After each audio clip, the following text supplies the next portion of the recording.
Good evening and thanks for joining us. I'm Bruce Frisco. It is Friday, the 9th of January. This is CTV News. Tonight, more fallout from the conversion of a hospital parking garage to a temporary unit. A road to nowhere, a major exit and a busy interchange closes for the next 2 years. And a community effort restocking a food bank after a devastating fire. Live from our Maritime's News Center, this is CTV News. Here is Bruce Frisco.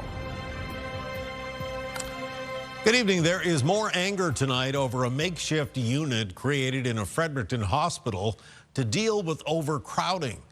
Critics argue there had to be better options in the building than a parking garage. CTV's Laura Brown continues her coverage tonight. You're looking at bed 13 of the medical transition unit at the Dr. Everett Chalmers Hospital. It's located in the hospital's ambulance bay, which means paramedics wait outside.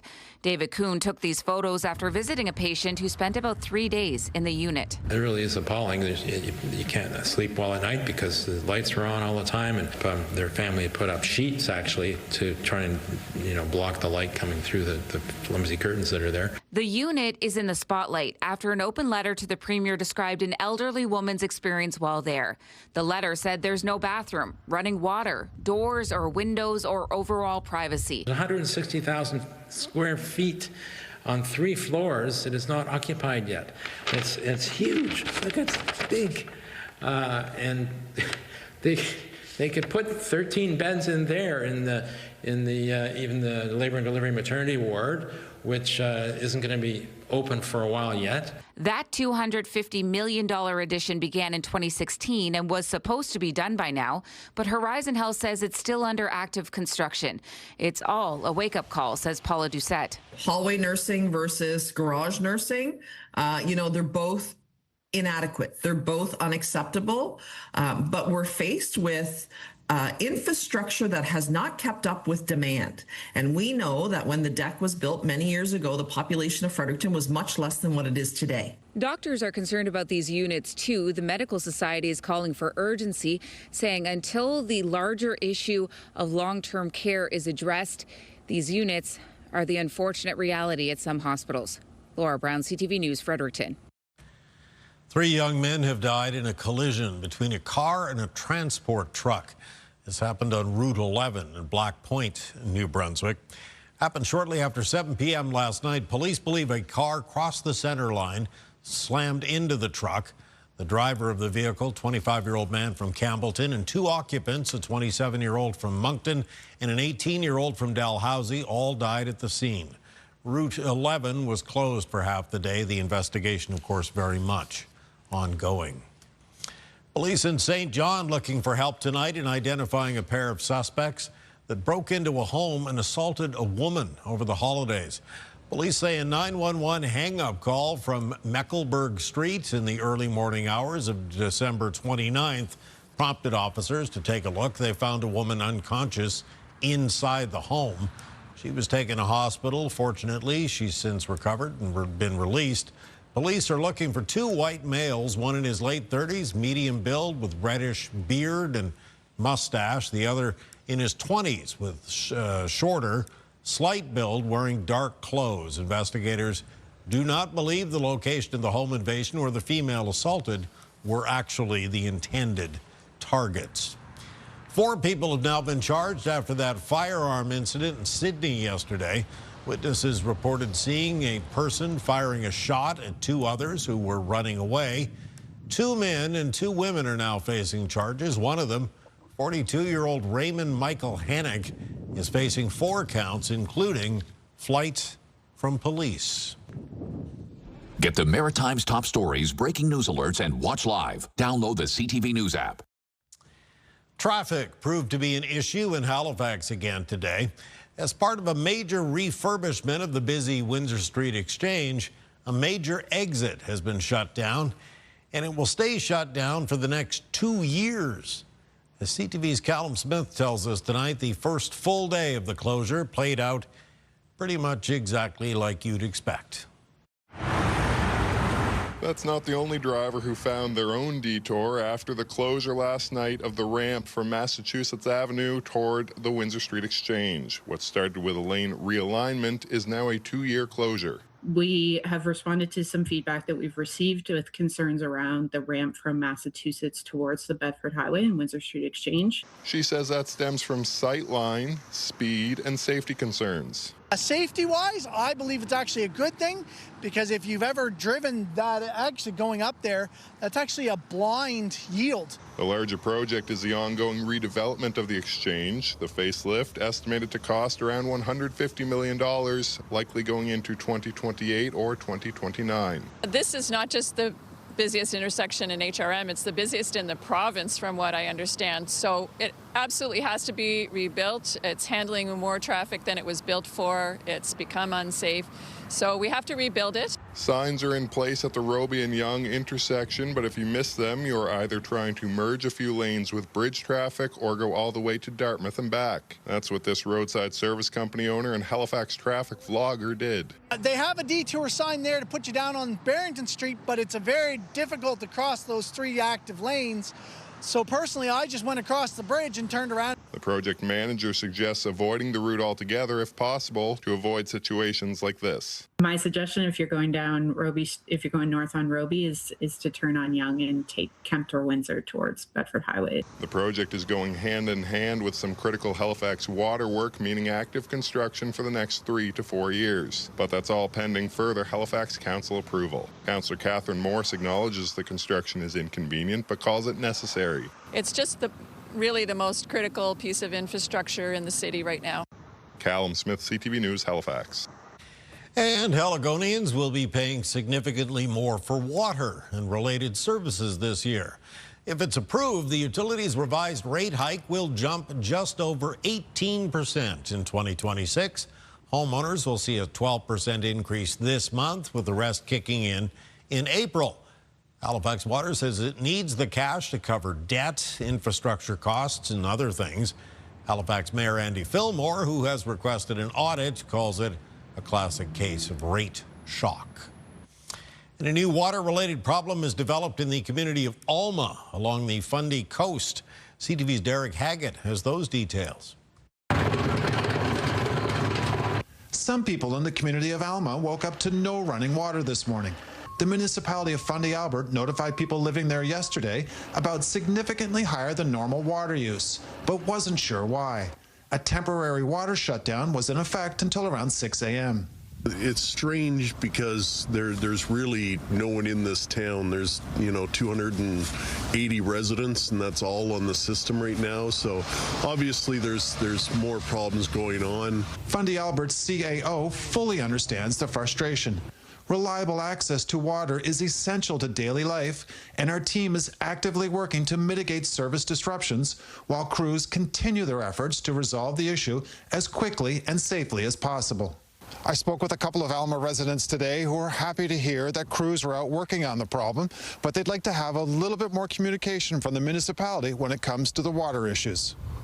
The lack of transparency and communication from the municipality is what's the most frustrating part of the whole ordeal.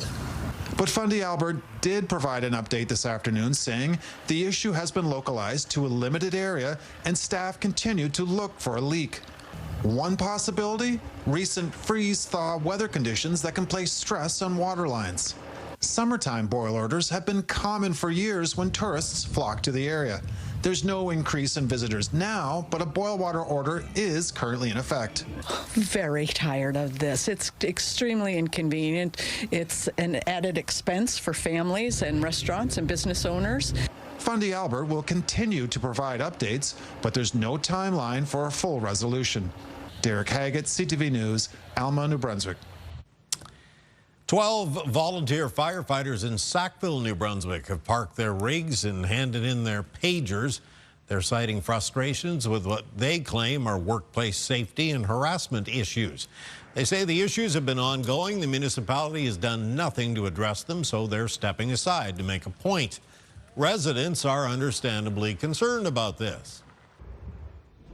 I unfortunately had to use the Sackville Fire Department. My house caught on fire when I moved into it. I was only 13 days in, and they came and saved the day. So I hope that we can still get that kind of coverage and still have the same service that we did before.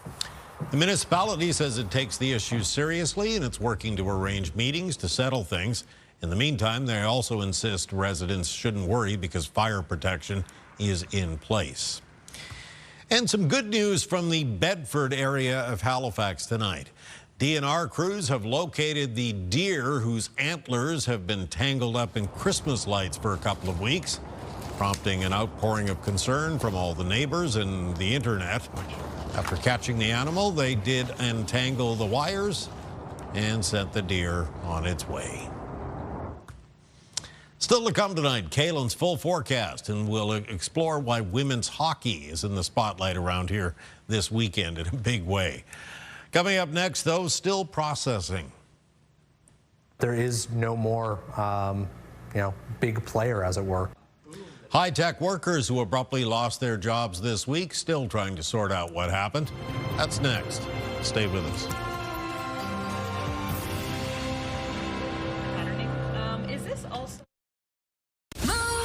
Mornings with Aaron and Peter. Passport to Paradise is back, and this year we're sending you to beaches, Turks, and Caicos. We have 30 all-inclusive trips for two to give away. It all starts Friday at 6. The former Halifax workers of the French company Ubisoft say they're still in shock about the sudden closure of their workplace this week. You'll recall 71 people lost their jobs with the announcement. The company says the industry has been struggling. Workers suspect it may have more to do with the fact that they voted to unionize. CTV's Jesse Thomas has more. For John Huffman, the news came as a shock after helping form a union at Ubisoft Halifax. He and his 70 colleagues are out of a job. We were kind of blindsided because we just got back from our Christmas break.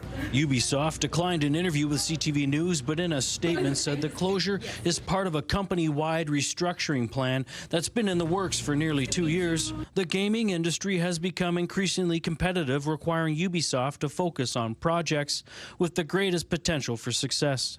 The Halifax studio, which focused on mobile game development, is working with the union to review the closure to ensure worker rights are protected. And it was a big moment of triumph for us. So to then go from that to less than a month later having our studio shut down, for me, I can't help but feel that there might be some relationship there. Industry experts say the closure also reflects a broader shift across the global gaming sector. There's been a lot of talk that Ubisoft's in real trouble and they need to go through a big restructuring. And so the fact that some Ubisoft studios are closing is not surprising. Ubisoft says it's offered all employees severance packages and career transition support. But with the city's largest game studio gone, the closure will be felt far and wide. But there is no more, big player, as it were. Jesse Thomas, CTV News, Halifax. All right, time for a quick break. When we return, your complete maritime weather forecast for the weekend and beyond. A busy Friday night in downtown Halifax. Stay with us. Kaylin Mitchell coming up next.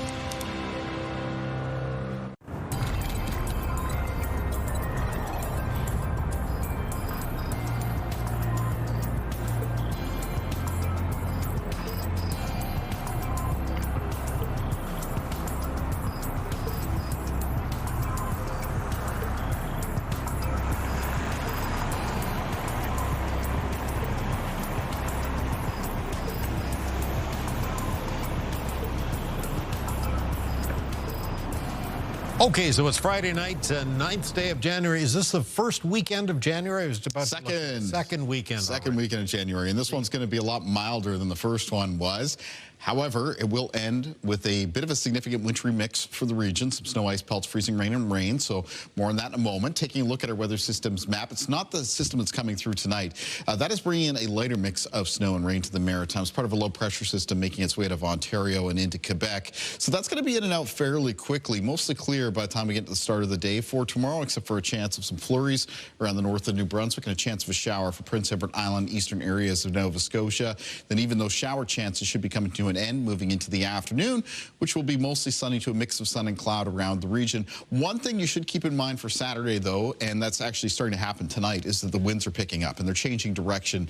By the time we get into early Saturday morning, winds will be out of the west and the northwest, and there'll be some fairly widespread gusts between 40 and 60 kilometers per hour. Some peak wind gusts could actually get up between 60 and 80 around exposed areas of the Acadian Peninsula in New Brunswick, coastal areas that is, the northern coastline of Prince Edward Island, the shoreline of the Northumberland Strait for Nova Scotia, and northern coastal areas of Cape Breton. Even Sydney, morning into afternoon, could have some gusts that get pretty close to 70 kilometers per hour. Now, those strong winds will diminish as we move from Saturday afternoon into Saturday evening, west to east across the Maritimes. Now, most temperatures for tonight will range from a few degrees below to a few degrees above the freezing mark. Then in the forecast for tomorrow, things are fairly mild for this time of the year, with highs between 1 and 5 degrees across the north of New Brunswick and central and southern parts of that province, with high temperatures mostly between 5 and 8. For Prince Edward Island on Saturday, your high temperatures between 4 and 6 degrees, a chance of a shower in the morning. And remember, you're going to have a gusty west wind for a good portion of the day, as you will be in eastern areas of Nova Scotia, with the highs between 6 and 9 for Cape Breton and between 6 and 8 degrees for the eastern shore and the north shore. That chance of a shower in the morning and then clearing after that. Mix of sun and cloud for Cumberland and Colchester counties for tomorrow. Hants County and for Halifax County, the high temperatures between 5 and 8 degrees. West winds will have some gusts up to 60 kilometers per hour. In the southwest of Nova Scotia, the high temperatures for tomorrow between 6 and 8 degrees with a mix of sun and cloud. And again, windy in the morning. The winds should be diminishing or easing up a little bit as we move through the afternoon into the evening. Now, I mentioned a wintry mix coming in for the end of the weekend on Sunday. That'll be developing west to east across the Maritime region morning into afternoon. So weather conditions deteriorating through the first part of the day on Sunday. Special weather statement out for New Brunswick calling for the potential of 15 to 25 centimeters of snow in the northern half of the province and 5 to 15 centimeters in southern areas of New Brunswick, though mixed in with ice pellets and freezing rain. A similar icy mix is expected for Prince Edward Island on Sunday and for parts of Nova Scotia, especially into the north of that province. Near the Atlantic coastline of Nova Scotia, the rain may become heavy at times. Taking a look at the 7-day forecast for New Brunswick, there's that more active weather to close out the weekend, and then it's flurries in the forecast for Monday. Tuesday of next week looking pretty pleasant with a mix of sun and cloud. There's a chance of showers and then flurries Wednesday into Thursday time frame as temperatures turn seasonably cold and snow possible on the Friday. For Nova Scotia and the outlook coming up on Sunday, it's that wintry mix of weather followed by flurries in the forecast for Monday. A mix of sun and cloud follows for Tuesday of next week. Temperatures are mild on Wednesday with increasing cloudiness.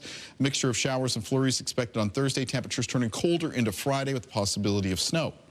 And for Prince Edward Island in the outlook, we have flurries in the forecast for Monday, followed by a mix of sun and cloud for Tuesday and Wednesday of next week. Wednesday's highs near 6 degrees. Flurries in the forecast for Thursday, and then snow possible on Friday. Bruce. All right, you are. Thank you, my friend. We'll step aside for a couple of minutes, but stay with us. There's a whole lot more to come.